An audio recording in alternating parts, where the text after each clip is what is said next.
so let's get our little party started today. So, Social Security. It's actually a pretty important topic, and I am a couple years away from collecting mine. So, full disclosure, I haven't really thought about taking mine until recently, but the sooner you think about it, the better off you'll be when you actually do take it. That's one of the reasons I wanted to do the talk today, is to let young people start thinking about it. And for those of us who are getting close to being able to receive it, there's some special rules a lot of people don't know about. We'll cover those today too. So a couple of setup things before we get too far into this, okay? So first of all, this is a general discussion. Anytime I talk about tax-related kind of things, I have to be pretty careful to say this is a general discussion. Your specific situation is specific to all of you, so talk to your tax person, your financial planner, whoever, whatever. Make sure that you get this dialed in.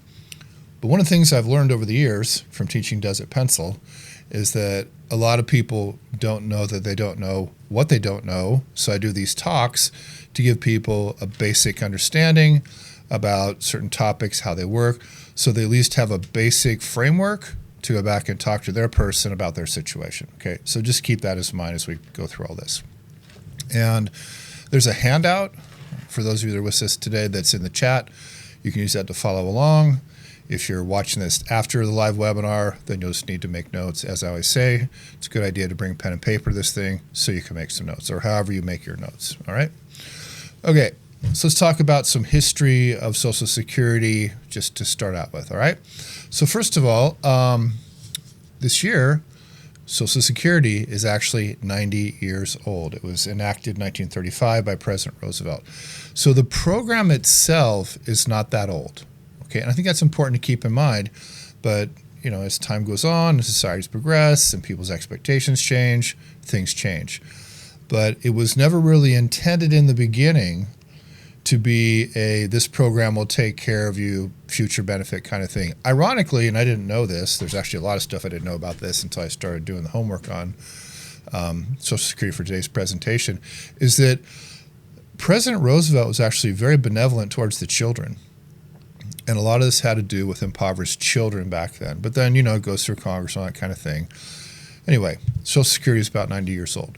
The second thing I found out is that most Western countries and a lot of what we call the third world countries actually have some kind of a social safety net as well. So this idea of social, and I'm going to use these words carefully, social welfare, because Social Security is not an entitlement, it's a benefit. We pay into the system, then we pull out later. Let's make sure we get that out of the way right now. But there's some kind of social welfare for a lot of developed countries, and that's good.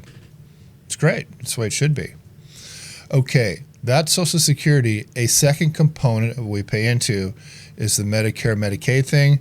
That started in 1965, and that's kind of the quick cursory setup about the Social Security. Before we move forward in the discussion, I also want to mention this, and I talk about this in the tax course of Desert Pencil. How IRS divides income, or categorizes, or classifies, or whatever you want to call it. There's basically three boxes. There's active income, there's passive income, and there's portfolio income. Now, portfolio and passive are pretty much the same. There are some differences. I'm not going to talk about those today. And within the passive component, there is a special section called passive from real estate. But what's really important about this income classification is the only income you earn that's subject to Social Security tax is your active income, and what I call your income from your human labor. Income from your passive investments, your stocks, your rental real estate, capital gains, that kind of stuff, not subject to Social Security, at least not yet. Okay, so that's important. That'll come up a little bit later, okay? So that's just a quick cursory setup of Social Security. Next up, let's get into the contributions and the limits. Next up, let's talk about contributions and limits. And I'm going to read this from the handout, but I'll also explain it, okay? So in 2025, you pay Social Security, also known as FICA, F-I-C-A. It's the same thing. up to $176,100 of your income. Okay. After that, your contribution to Social Security stops, but you continue to pay the Medicare tax, 2.9% up to $200,000, and then I think it's 0.9%. Yeah. So just under 1%. After that, no limit. So there are limits on what you pay as you go along. Social Security is known as a regressive tax. Now, I don't want to get into a big discussion about progressive and regressive tax systems.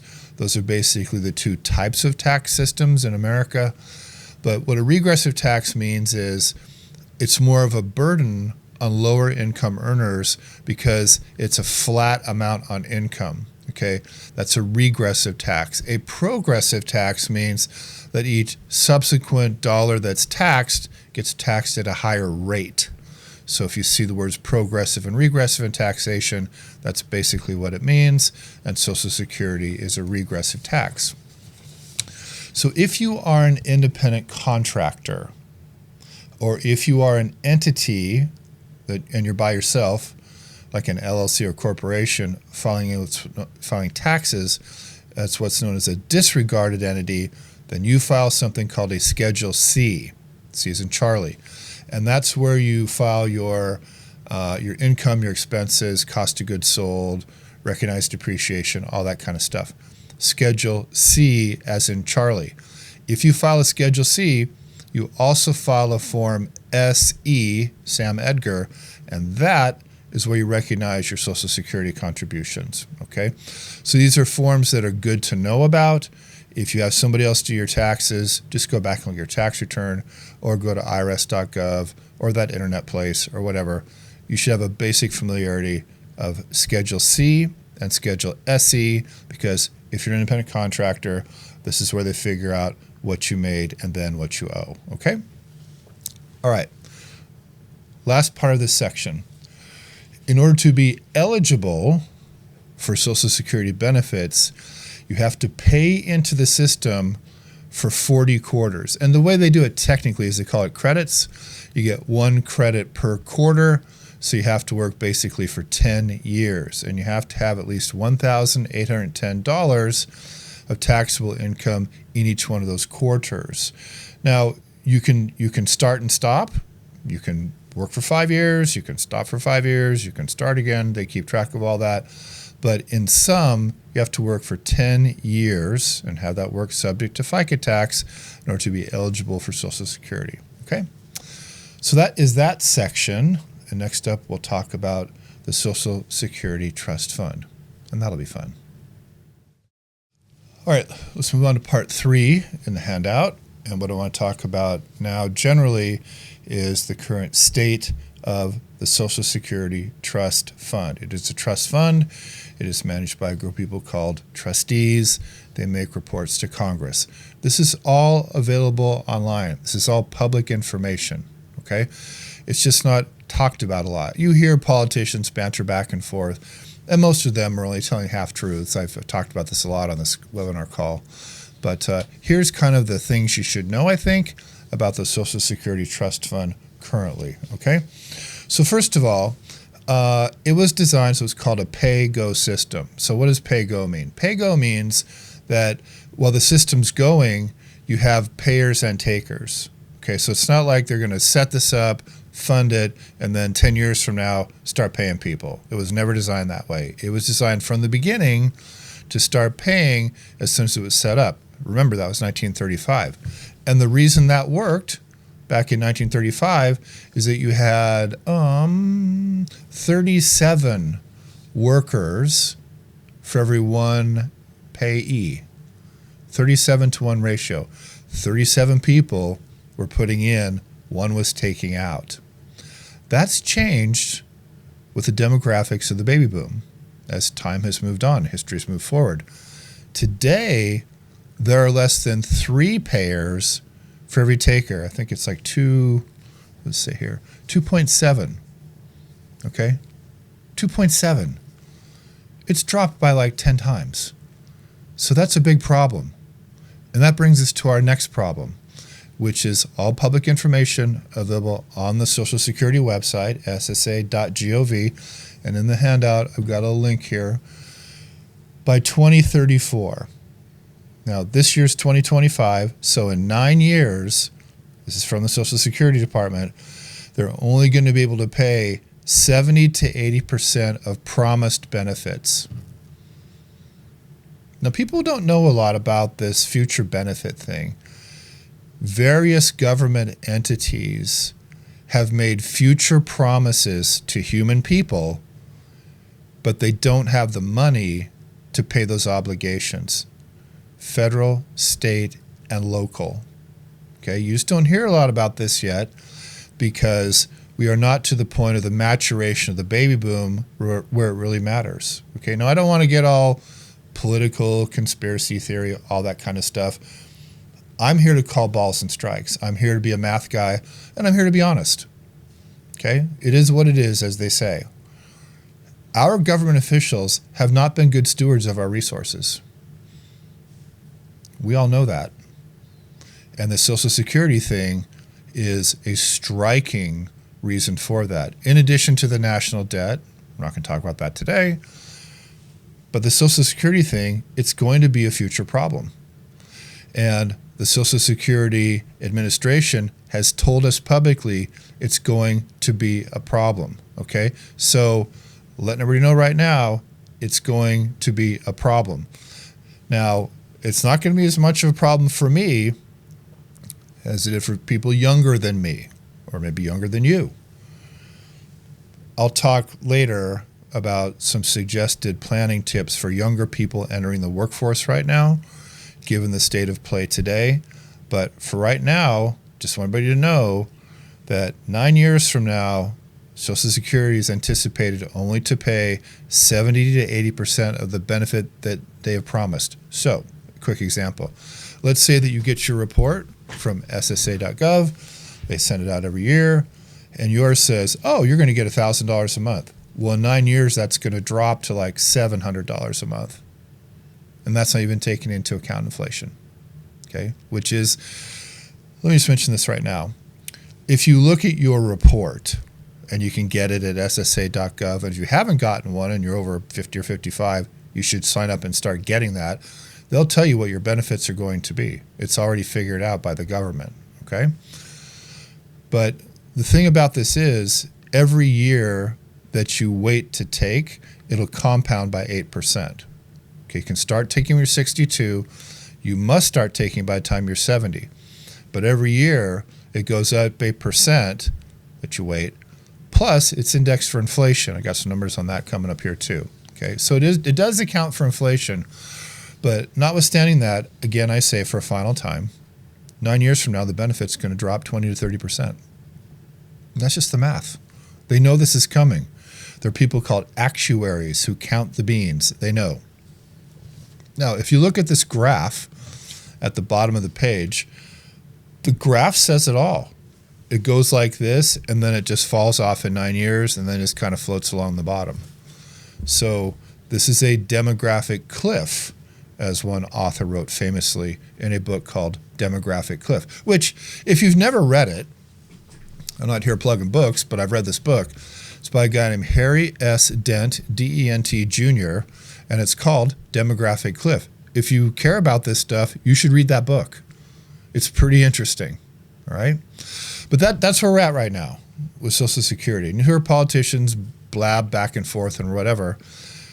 We got 9 years, and then it's going to change unless Congress does something else. And they'll probably do something else, but that's where we're at, okay? All right. Any questions there? Okay. Next up, let's talk about some definitions because those are important as well. Okie dokie, let's talk about some pretty simple definitions that are very important when it comes to Social Security. Probably the most important one is called your FRA, your full retirement age. Now, this isn't a number that you come up with, it's a number that the government came up with. And this is the old 65, and now it's 67.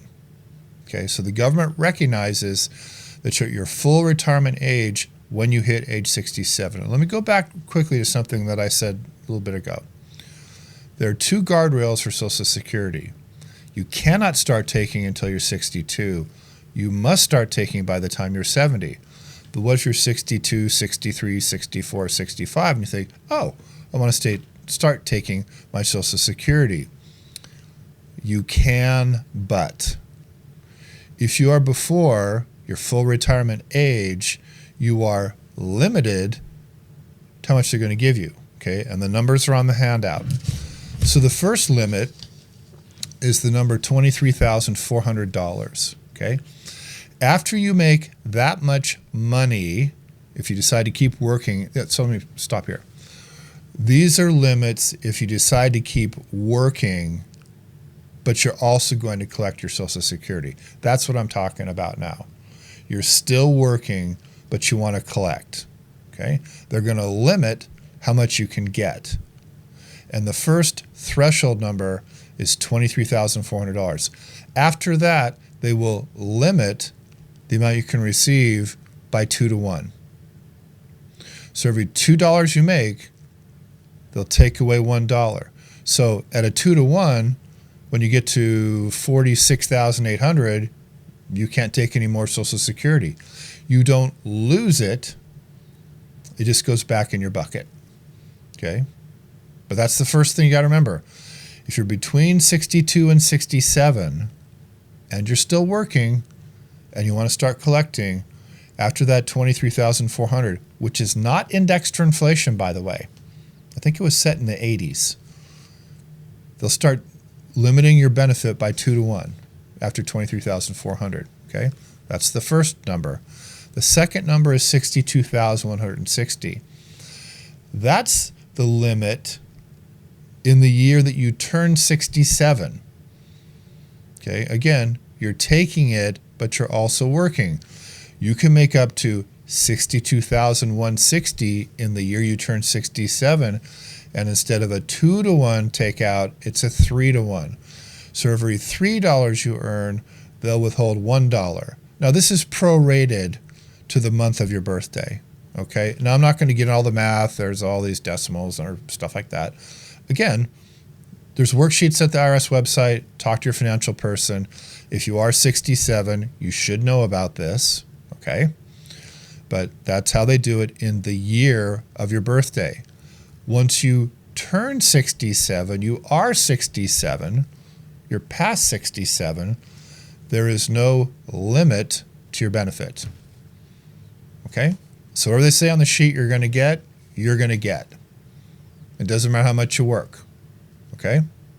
Now that may seem a little bit weird. I know it was to me. I had to read this 3 or 4 times and go, what? But this is the simplest way that I can explain to you how these limitations work, all right? And they're important to know. I'm going to say for probably the 4th and final time, if you have a CPA or a financial planner or some other person you talk to about this stuff, I would sit down with them, make sure that you get how this applies to your specific situation. Alrighty, let's keep our little party rolling along here. And let's talk next about the tax that you pay on your Social Security benefit. And this can be very, very confusing for people. So hopefully I'll clarify this, hopefully. Okay. All right, so first of all, I'm not going to do your taxes for you. Okay. Whenever I talk about tax stuff, I always get a question, what about my situation? I don't do that. I learned many years ago. That's just not going to happen today. So I'm going to give you the general rules, okay? So first of all, we're talking about the tax you're going to pay on the portion of your income that is your Social Security benefit. Now, if you're not working, then you don't have to worry about that, but you probably have other money you're getting, like from a retirement account, a pension, an IRA, whatever, okay? So you have to kind of take all this stuff and look at what's called your combined income, okay? So again, I'm going to look at the handout here. Your combined income is calculated this way. It's actually fairly simple. It's your adjusted gross income, which is on the front page of your Form 1040 on line 11. If you've never been there, you should go visit it. It's that number plus any non-taxable interest that you earn that year. Now, maybe you don't earn any, but if you do, that stuff usually comes from municipal bonds. And if you have non-taxable interest, it'll say on your 1099, this part doesn't get taxed. It's pretty flaggish. It says, don't tax me, okay? It's that money, when you add those two together, plus 1/2 of your Social Security benefit. So if your AGI line was 11, yeah, line 11, 1040 is $50,000, and you made $10,000 in non-taxable interest, that's 60, and you got $30,000 from Social Security, that's 15, then your combined income is $75,000. Okay, that's the first calculation. You have to do that first, because then they take that number and apply it to yet another set of thresholds, just like the withholding thing I talked about earlier in the last section, okay? So there's 2 different categories for this that reflect taxpayer status, which is either single or married. Now, in the tax code, there's actually 4 categories of taxpayer. There's single, married filing separately, married filing jointly, and widow, head of household. Let's see, widow, head of household, widow or widower, or head of household. That's what it is. So there's 4 of them, okay? I'm just talking about 2 of them here. The 2 big boxes, single and married, okay? If your combined income is less than $25,000, you pay no tax on the portion of your combined income that is your Social Security. That was was it 30? Yeah, $30,000 there, okay, like in my last example. No tax on that. Well, there would be because it's over 25, okay, probably a bad example. But if your combined income is less than 25,000, the portion of your income is your Social Security benefit, no tax, okay? If your combined income is 25 to 34, you can pay up to 50% so it works this way. You pay tax on 50% of the benefit. All right. So again, I shouldn't have used 30,000 in my first example for that example, but let's just change it. Let's just say you made 10,000 in Social Security benefits and your combined income was like 30,000. Of that Social Security, you're only going to pay tax on 5. The other 5, tax-free. Okay. And if you're over that amount, if you make over 34,000 in combined income, then your Social Security portion of your combined income, 85% of that is taxed. Now, that's not your tax rate. That's the part of your income that is exposed to tax. So if you haven't done this stuff before, just take this little part of the video and just rewind it a couple times. Hopefully it'll make sense. And if it doesn't, just talk to your tax person. Maybe they'll do a better job than I did of explaining it, okay? All right, that's how that part works. On the next page of the handout, we have a handy calculator that's online at irs.gov, and then you can also apply for Social Security, of course, at ssa.gov, okay? If you have not yet been to the ssa.gov website, you should go check it out. Familiarize yourself. It actually reads pretty easily. Some of it's kind of confusing, but it's pretty good. You know, you should check that out. You should know about that, all right? Okay, hopefully I did okay on that part. Any questions on that? Okay. One more section. The next section, I'm going to talk about some workarounds as they currently exist for the Social Security tax. Okay, last section. Let's talk about some workarounds for this Social Security thing. Now, if you're 66 or 64, 67, whatever, these probably aren't going to help you a lot. This is more for younger people coming into the workforce. So if someone came to me and they're 28, 29, 30, and they're ready to go and they want to, get on this thing and they care about their future and all that kind of thing, they came to me and said, hey, Joe, what should I do? These are the 2 pieces of advice that I would give them, okay? The first thing that I would do is I would suggest that they set up their business affairs as what's known as a Subchapter S, S as in Sam, corporation. Okay, I talk about corporations more in Does It Pencil. Some people have them, some people don't. A lot of people know what the benefit is. Basically what happens in a Subchapter S corporation is that you, as the shareholder, of the corporation, you can have more than one shareholder, I'll just use one person as an example. The shareholder gets paid what's called a reasonable salary. Okay, now this is the tricky part of an S corporation. Talk to your tax person about what a reasonable salary is for whatever activities that you're doing.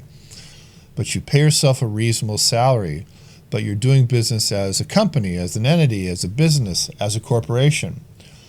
And that corporation probably has monies left over, called retained earnings, after payment of income expense, including your salary. That portion of the company money is recognized as what's called a distribution, not a dividend. It's the same thing, but it's called distribution because on the books, it's washed out every December 31st. So you don't roll over money in an S corporation. It's deemed all withdrawn in the year that it's paid. Why does that matter? Because any of that money is not subject to FICA tax. Okay? Example, you have a corporation, a subchapter S corporation, you make $100,000 in that year. You decide that your reasonable salary is going to be $30,000.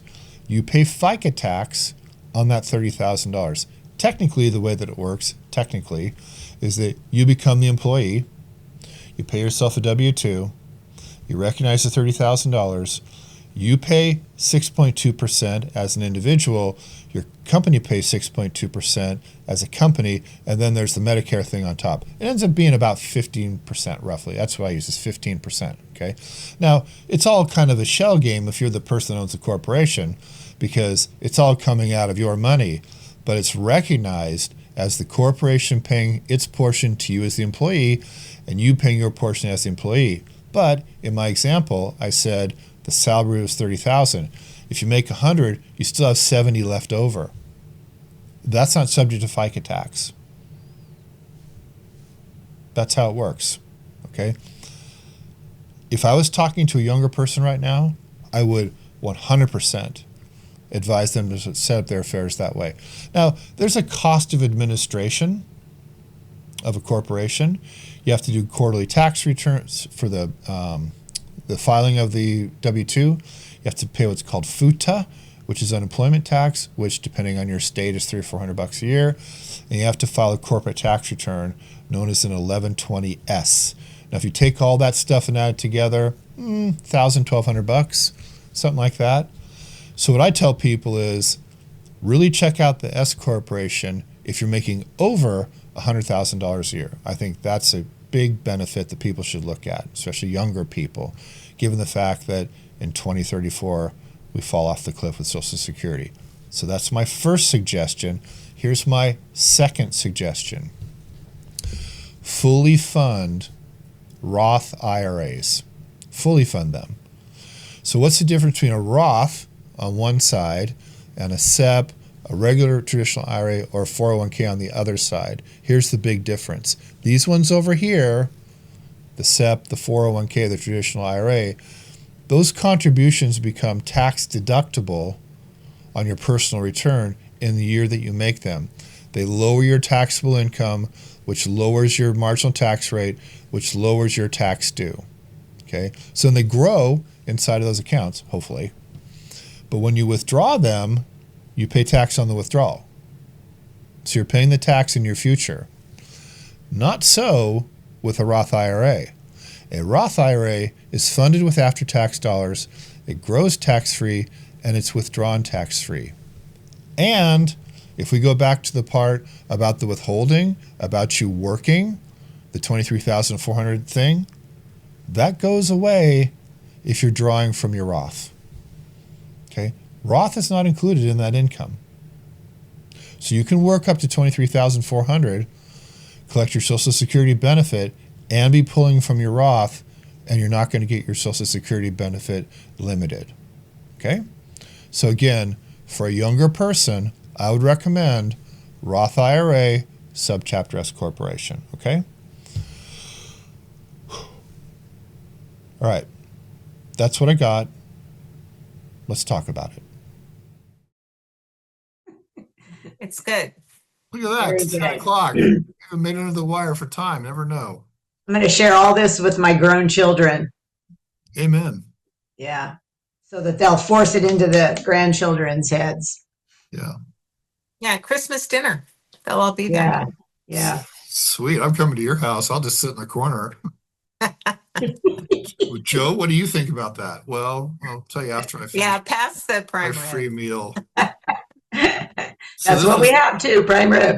Yeah. so this is pretty funny. When I was at Thanksgiving at Hood River, and the woman I call my daughter, she's not my legal daughter. She's kind of my adopted daughter. She has these two little kids, and the 8-year-old girl is so cute.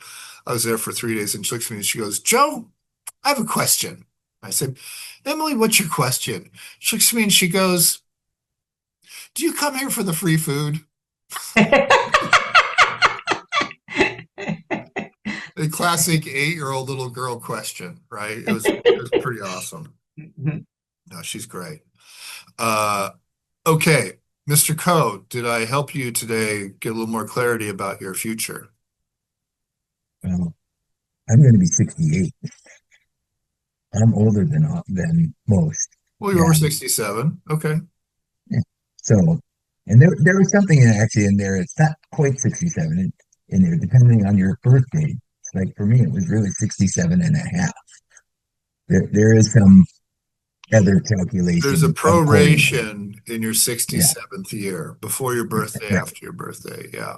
Something like that. And yeah, just sort of thinking, you know, actually, there's a lot of stuff that I'm thinking is like, okay, what is my exit plan to get out of working and just start taking this stuff? And it's like at some point, you know, I don't want to run out of money or time. I don't want to run out of time before I run out of money and that kind of stuff. And just sort of like, so these are all things that are rattling through my brain a lot right now, just because it's like, well, could do less working and more other stuff, which would be okay. We've worked many, many years to get to the point where you're Oh, supposed to be able to do more of this stuff. yeah.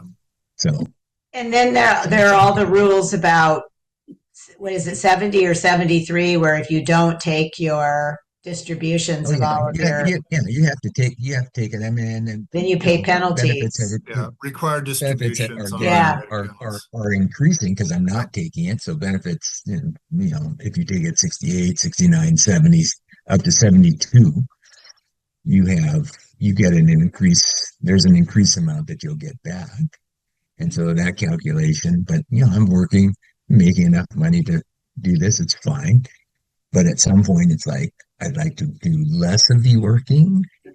And I just have to figure out that's a hard one for me to figure out because I have been working for my entire life. It's like the idea of not Yeah. doesn't compute with me very well. I think people need psychological counseling, like retirement counseling classes, because it's a big mindset It change is. that you now have to shift. And if you're a person who's spent your entire life working, working, working, saving, saving, saving, to stop thinking that way and to now reap the rewards of your hard labor, you just can't do that on your own. You really need some sort of help, I think, you know. I do. So look, let me There's several other realtors that are in my similar situation.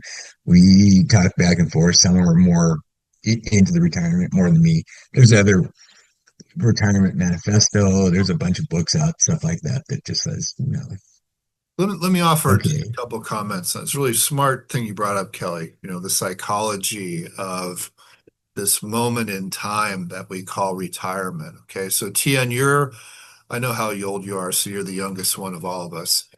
Um, I so what happened in my lifetime, that I'm 63, is I watched the genesis of retirement. My grandfathers lived in a model of traditional retirement, 65. One of them worked for the state, one of them worked for the Olympia Brewery. They got to the age, they stopped going to work. you know, their wives hated them for staying home, went through all that kind of stuff, that whole deal. Then they started getting pensions and Social Security, all that kind of stuff, right? My dad was an insurance man, but he did group insurance. So he was working in the 80s when defined benefit plans were going away. Okay. In my lifetime, in the late 80s, I think it was, or early 90s, there was this new thing invented called Roth. Okay. So in our collective lifetimes, we've kind of seen, how society and the government has changed all this stuff. So my view of it today is as follows, okay? Number one, I think the first goal should be with the financial stuff to get to a point, and it's different for everybody, where you don't have to go trade your energy to get money to survive. Okay. You don't have to do that. Okay. And that's an important word. Okay. I don't have to do this anymore. It's And I've checked that box. I don't have to get up and go to work to get money anymore. I've had more than one person say, you'll never spend all your money. Okay, good. Big deal. Okay. But that was weird because I was like, what? And that happened to me this year. Okay. So that kind of leads me to the next part, which is our existence. Okay. We all need purpose. We do. right. I mean, one of my best friends, guy I went to college with, fraternity brother of mine, executor of my estate, he has worked at the same place his entire career. He graduated in 1985, went to work for State Farm. It's the only job he's ever had. Okay. He started talking about retirement like 10 years ago, 8 years ago. And it was just like every time I'd see him, this is all he'd talk about. I'm going, what the fuck is that, man? I'm never going to retire, like whatever.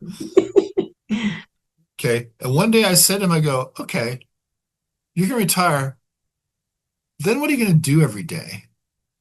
He had never thought about that. Oh, jeez. Yeah. And sadly, last week I talked to him and he's having his entire prostate removed next month because he has prostate cancer. Oh, So jeez. hopefully that'll take care of itself. But anyway, the point was having purpose, living a life. For me, it's living a life of service, like doing this. Yeah. I Yeah. spent a lot of time Yeah. working on this week for what, 6 people? I mean, more people see it, but why? Because this is what I do. Okay. What am I supposed to do? Walk around the golf course in 42-degree rain and go, oh, I'm so happy. I'm so glad I'm here. Probably not. That's not my jam. Okay. So again, I think the new psychology is you get to a point where you go, I don't have to do this anymore. But if it's what I want to do, cool. Cool. That's a It's good what you want to thing. do. It's define that what. That's Well, it There's might so just many be things. just keep doing what you're doing, man. Yeah, yeah. there's so No, many no, things that's I want to do, and I can't wait to just be able to just do those things I want to do. I mean, Let me I show love you. I'm working going to show you with, guys a little. I'm going to reach over here on my desk. I'm going to show you something that I look at every day. I bought this. I bought this in New Orleans. Can you read this? You know, all those things you've always wanted to do, you should do them. Go do them. yeah. Okay. That's his I feel right. like I do what I want every day. I mean, Yeah. yeah. One of my other Well, best no, friends that's the says whole to thing. me, we got all this money. What are you going to do with it? I go, I'm doing exactly what I'm doing right now Yeah. because this is No, what I like doing. Yeah. I I would sure love what I do. travel. I would sure travel because as a real Yes. estate broker, I don't feel like I can ever take a vacation. It's horrible. That's the one thing I feel like I'm really missing out on is that. Okay. Then get an assistant. Yeah. I'll be your assistant, Kelly, if you go take a trip. I'm really good. See? Problem solved. Yeah. Well, I started listening to an audiobook this morning about scaling. And with the guy, this is a research guy. And so this is sort of like the corporate world of personal growth, that whole ilk, which is not my people, but I listen to them sometimes. And really what he said was the reason that people scale is because they change their thinking. Well, that's true. It's true. So I'm just going to kind of circle back to you, my friend Kelly. Mhm. If you are saying to yourself, well, I want to do this, but here's the obstacle, Mhm. well, then figure out how to solve the problem. I have to be there for all my clients. The idea that they would call and I would say, sorry, I'm on vacation, or can you wait until 2 weeks from now when I come back? Or can you do this? Can you do that? Or I'm going to send my, another broker that's, what if they like her better? I'm like, I have to be there for people. Yeah. That's my Talia, mindset. Yeah. so I don't take a lot of vacations because traveling isn't my thing. But when I have gotten calls when I'm on vacation, I mean, a lot of things can wait a couple weeks. And Yeah, I don't even exactly. tell people I'm on vacation. I just say, Right. how does this day work? And Right. sometimes, yeah, you do need someone to fill in for you. Right. But the whole world takes vacations. They I understand. know. And I why would they know. like anyone better? That's I, just I silly. know. I So know. I don't know. It's a mindset that I have to get past. I only recently found a gal in my office that agreed to be vacation buddies with me. Yeah. You know? Yeah. But I'm taking a big trip next August because it's Randy's and my 50th wedding anniversary. And so I booked a cruise for 15 of us, me and all my kids and grandkids, and we're all going on an Alaska cruise. And I'm like, there's no way in hell I'm going to spend 1 second of feeling guilty when I'm gone the first week of August next year and feel like I have to apologize to people because I'm on vacay when it's my 50th. And it's going to take me all year to get that settled in my brain. You Yeah, watch. don't tell him it's vacation. Just Right. say, yeah, It's I'm my away. 50th. Come on, you guys Yes. got to wait for me a week, you know? Well, here's my policy. Don't tell them anything. Yeah, Yeah. It's none of their Yeah. business. that's the Yeah. way. I mean, this whole internet thing, it's crazy how well it works. And look what we do every week. I don't drive all the way up to Paulsbo. I mean, I did a couple weeks ago. I saw Kelly up there. I don't drive to Bellevue. I guess I do drive over to University Place, but It's um, close. this is the internet, and it's Right. amazing how much business we can transact using the Zoom thing. It's crazy. Right. Yeah. So think about that too, Kelly. Yeah. You know, and I I show up and try to offer what I think would help people. And I think in our last couple minutes here, we've established with you as our example, and applies to everybody. If you want a different result, you got to change the way you're thinking about things. Yeah. Exactly. We all have a lot more ability than we think we do. I mean, I know I do. And I would have never thought, and sometimes I think about this. I'm like, I used to get up every week and go, how many miles am I going to fly this week? When I was Mm. living in Utah, traveling all over the country. And I was younger and it was before arthritis and all that kind of thing. But it was fun seeing everybody. But Sure. eventually I was just like, I don't want to sleep in another goddamn hotel room the rest of my life. Right. Because I was on the road 6 months a year for a long time. Yeah. That's tough. So it's fun going to cool places, but Mhm. I'm kind of like Mercedes, like, do I have the big travel bug? Not really. Yeah. Not really. But anyway, and by the way, Kelly, I don't think you heard this, but your reservation has been changed to 16 because you guys need a videographer. We'll talk about that later. Oh, okay. All right. Okay. Hey, everybody, good session. We got to go. I don't know what to say about this damn passcode thing. I will work this out. And I've got several of these things to edit, but this is an important one. And thanks for showing up, and God bless you. And it'll be July one day, and it won't be 40 degrees and raining. So we're looking for that here in Western Washington. Okay. Awesome.